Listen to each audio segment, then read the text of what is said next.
नमस्कार मंडळी, आपलं स्वागत आहे आर्थिक शिक्षण या मराठी यूट्यूब चॅनलवर.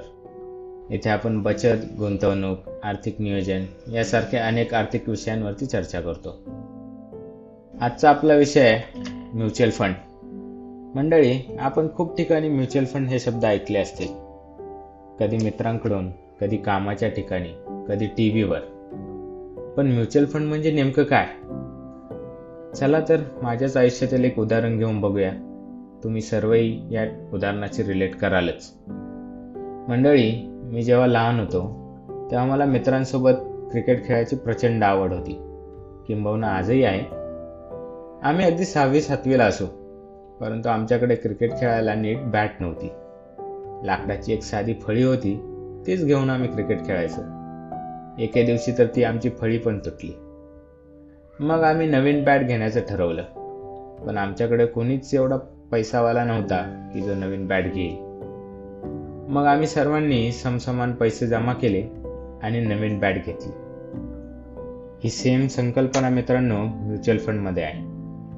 जेव्हा 2पेक्षा अधिक लोक एक कॉमन हेतू ठेवून समोर येतात आणि पैशाची गुंतवणूक करतात. जसं की माझ्या उदाहरणामध्ये बॅट विकत घेणे हा आमचा मुख्य हेतू होता. त्यासाठी आम्ही समसमान पैसे काढले आणि बॅट घेतली. त्याचप्रमाणे म्युच्युअल फंडमध्ये गुंतवणूक करून चांगला परतावा मिळणे हा त्याचा मागचा मुख्य हेतू आहे. म्युच्युअल फंडमध्ये 2 महत्त्वाच्या संकल्पना आहेत, त्या आपण पहिल्यांदा समजून घेतल्या पाहिजे. पहिली संकल्पना म्हणजे म्युच्युअल फंड हाऊस, ज्यालाच आपण AMC किंवा ॲसेट मॅनेजमेंट कंपनी असंही बोलतो. म्युच्युअल फंड हाऊस ही एक अशी संस्था आहे ज्यांना सरकारकडून म्युच्युअल फंड चालवण्याची परवानगी मिळालेली असते.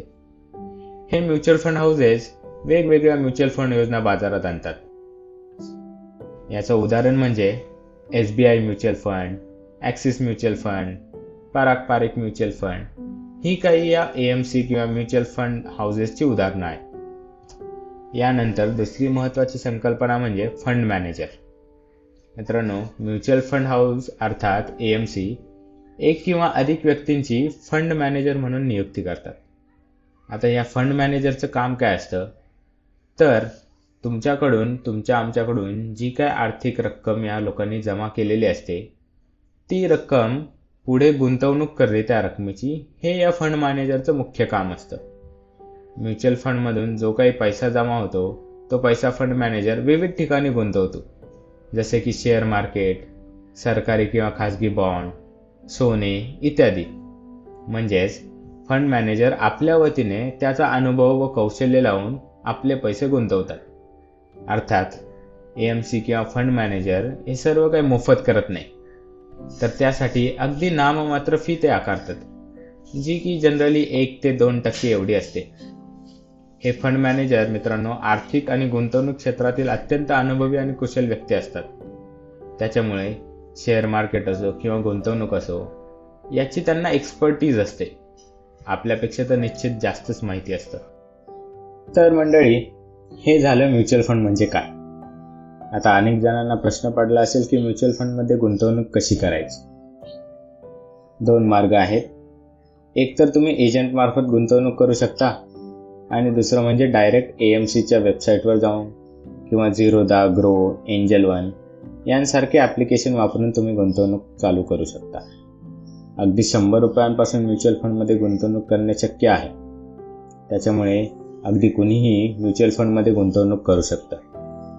तरी मित्रांनो, भारतामध्ये केवळ 8% लोक म्युच्युअल फंडमध्ये गुंतवणूक करतात.